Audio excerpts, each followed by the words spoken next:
সেনাবাহিনী, পুলিশের, অন্যান্য বাহিনীর মুক্তিযুদ্ধের একটা গৌরবময় অধ্যায় আছে, কিন্তু ফায়ার ব্রিগেডের ওই ধরনের আমার নজরে আসে নাই যে ফায়ার ব্রিগেড মুক্তিযুদ্ধে তাদের যে কন্ট্রিবিউশন, তাদের যে গৌরবগাথা রয়েছে সেটা আমি তখনও জানতাম না।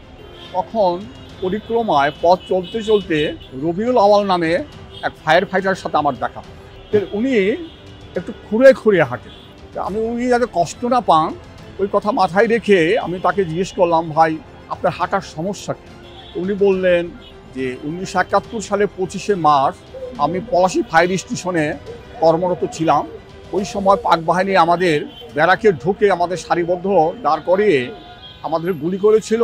অনেক ফায়ার ফাইটার শহীদ হন, আমরা অনেকে আহত হই এবং অনেকে বেঁচেও যাই। আমি রবিউল আওয়ালের তাৎক্ষণিকভাবেই আমি একটা সাক্ষাৎকার নিলাম।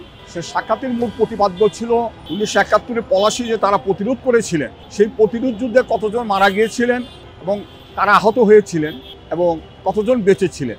পরবর্তীতে আমি ফায়ার সার্ভিস সিভিল ডিফেন্সের পত্রিকা অগ্নি প্রতিরক্ষাতে একটি লেখা লিখি, 1971 পলাশীর ট্র্যাজেডি।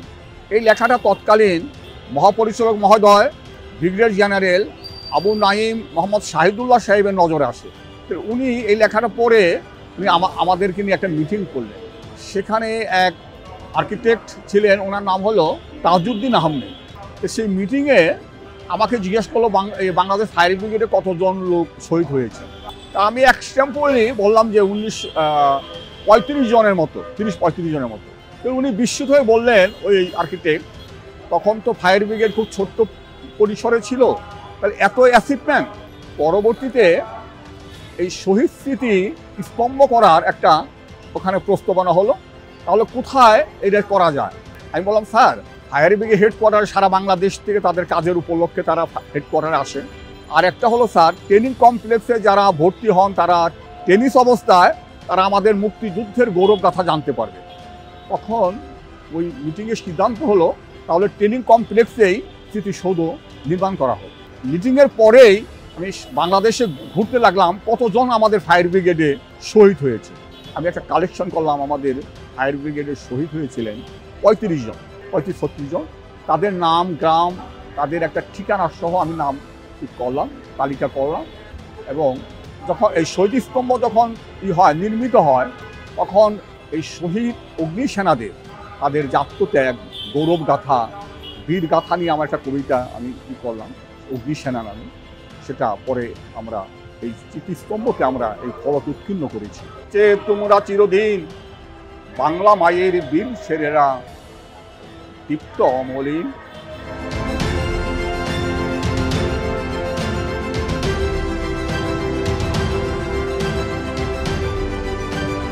আমার প্রপিতামহ জমিরুদ্দিন মোল্লা ছিলেন নির্বিদ্রোহী। আমার দাদা ছিলেন দুঃসাহসিক নাবিক ক্যাপ্টেন জাহাজে। আমার বাবা ছিলেন চর আগ্রাসীর প্রতিবাদী কণ্ঠস্বর। আমার ভাই আফসারউদ্দিন খোকা, নাসিরউদ্দিন রশিদ, তারা ওই সময় 60 দশকের প্রথমে তারা তীর ধনুক ব্যবহার করেছিল। এই পারিবারিকভাবে আমার এই ইতিহাসগুলো আমার ভালো লাগতো, আমি শুনতাম গল্পস্থলে আমার মা, বাবা, ভাইদের কাছে। তারপরে আমাদের গ্রাম আগে থেকেই সুশিক্ষিত গ্রাম মানিকগঞ্জে, আমাদের ঐতিহাসিক মাঠ আছে পানগড় বিটার মাঠ। তখন 1971 সালে সেই পানগড় বিটার মাঠে আমাদের গ্রামের যারা সেনাবাহিনীর প্রাক্তন সৈনিক, পুলিশের সৈনিক এবং আনসার বাহিনীর যারা কমান্ডার ছিলেন, তারা তরুণ কিশোরদের মধ্যে একটি প্রশিক্ষণের ব্যবস্থা করলেন। আমিও সেই বাঁশের লাঠি নিয়ে বাম ডাম, লেফট রাইট সেই মুক্তিযুদ্ধের ট্রেনিংয়ে আমি অংশগ্রহণ। তখন 3রা মার্চ থেকে অসহযোগ আন্দোলন দেওয়া হয়। তারপরে যখন আমরাও এই গ্রাম থেকে অসহযোগ আন্দোলন করি, এর আগেও আমি 69-এ গণ আন্দোলনে আমি অংশগ্রহণ করিতাম। আমরা স্লোগান দিতাম, তোমার আমার ঠিকানা পদ্মা, মেঘনা, যমুনা। আমরা এইভাবে আমরা স্বাধীনতার পথে আমরা সেই কিশোর বয়সেই, বালক বয়সেই আমরা উদ্যুক্ত হয়েছি। 1971 সালের 16 ডিসেম্বর হানাদার পলায়ন পর হানাদার বাহিনী আমাদের গ্রাম থেকে পালিয়ে ঢাকা অভিমুখে যাচ্ছে। আমরা তখন ট্রেনিংয়ে ছিলাম। আমাদের কমান্ডার বললেন যে আর্মিরা ঢুকে গেছে, বাহিনী ঢুকে গেছে, আমাদের পাকিস্তানি বাহিনী, আপনারা যার মতো আপনারা নিরাপদ স্থানে চলে যান। আমি ছোটোবেলা থেকে কৌতূহলী ছিলাম। আমি কোথাও আত্মগোপন না করে, না পালিয়ে আমি আমাদের বাজারে গেলাম। বাজারে গিয়ে আমি পাক বাহিনী দেখতে পেলাম। কিন্তু ওদের দেখে আমার ভীষণ একটা প্রতিশোধের একটা স্পৃহা জেগে উঠল। আমি সশস্ত্র মুক্তিযোদ্ধাদেরকে খুঁজে বের করার একটা প্রচেষ্টা নিলাম, আক্রমণ করার একটা মানসিকতা। পাক বাহিনী কিছু দূরে যাওয়ার পরে আমি পিছু পিছু তাদের হাঁটতে লাগলাম।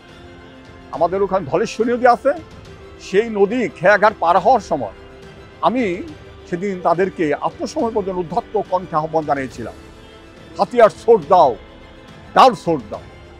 সেদিন আমার এই কিশোর স্পর্ধা আরও ভাবতে গেলে আমি রোমাঞ্চিত হই, শিউরে উঠি। তারপরে সেই পাক বাহিনীর পিছে পিছে আমি আক্রমণ করার জন্য, সশস্ত্র মুক্তিযোদ্ধাদের খোঁজার জন্য আমি ব্যাকুল হয়ে উঠলাম। খুঁজতে খুঁজতে আমি আমার বাড়ি থেকে 9 মাইল দূরে সে ধল্লা আমি ছুটে যাই। ধল্লা যেয়ে সেখানে একটি যুদ্ধ হয় 16 তারিখে। তখন আমি মুক্তিযোদ্ধাদের, সশস্ত্র মুক্তিযোদ্ধাদের সাথে আমি একাত্মতা ঘোষণা করে আমি সেই যুদ্ধে অংশগ্রহণ করি।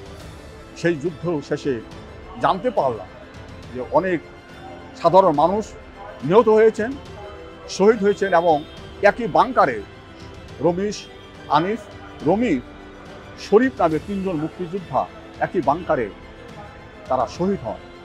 আমরা যুদ্ধ শেষে যখন ফিরে আসি, আমাদের গ্রামের 2 জন আমার সঙ্গে দেখা হয়। একজন নাম ইনুস খান, একজন নাম কায়ুম খন্দকার। আমরা সেই যুদ্ধের বীরত্ব এবং বেদনা নিয়ে আমরা রাস্তায় যখন ফিরে আসি, বাড়ির দিকে রওনা দিয়েছি, প্রতিমধ্যে একজন জৈনক এক ব্যক্তির সঙ্গে দেখা হয় পথচারীর সাথে। তিনি আমাদের প্রথম বললেন যে উনি রেডিওতে শুনেছেন পাকিস্তানি বাহিনী আত্মসমর্পণ করেছে। কিন্তু আমার ওই কিশোর মনে আমার খুব বেদনা জেগে উঠল যে এই স্বাধীনতা হয়ে গেল, কিছুক্ষণ আগেই টকবকে যুবকেরা দেশ মাতৃকার জন্য তাদের রক্ত বিলিয়ে দিল, তাদের রক্তে বাংলার মাটি সিঞ্চিত হলো, বাংলার মাটি রক্তে রঞ্জিত হলো। আমি পায়ে হেঁটে আমরা 3 জন গ্রামে আসি। তখন বেলা ডুবু। আমাকে দেখে মা আবেগ আপ্লুত হয়ে পড়লেন, আমাকে বুকে জড়ে মা কাঁদলেন। আমি যে বেঁচে ফিরে এসেছি, আমিও সেদিন সেই কিশোর বালকটি, আমার মায়ের সেই স্নেহ মমতা যেন আমার মাতৃভূমির কথায় আমাকে আজও মনে করে দেয়।